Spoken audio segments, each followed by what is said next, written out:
Bola biz sohil mahallasi hamma gul ekar ekan. Nimaga oldin ekmagansizlar?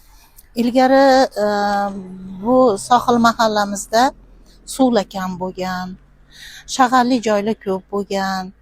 Mana hozir borgan sari sharoitlarimiz yaxshilanganligi sababli o'zimiz ham xonadonlarimizni oldini chiroyli gullarni ekib, ko'ngillarimiz ko'tariladigan darajada bo'lgani uchun o'zimiz sa'y harakat qilib gullarni ekib, mevali daraxtlarni ekib, ko'proq archalar ekamiz, har xil turdagi gullarni ekamiz, xonadonlarimizni oldini chiroylilashga harakat qilyapmiz.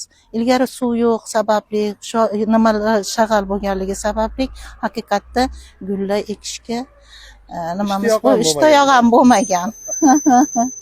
Shu. Qutlug' bo'lsin. Bu ko'cha xudo xolasa Shukr. respublika tanlovida ishtirok etyapti. Hani obod ko'cha. O'zi 95-96% tayyor ekan, bir ikkita narsalarni Rahmat. Bunda g'olib bo'lsanglar, o'zi oy chiqsa ham, kun chiqsa ham sizlarga o'tib qolibdi-da. Rahmat. Yana mukofoti bor ekan. Omadli endi sohil mahallasi. Rahmat, ko'p yashang, sog' bo'ling siz ham.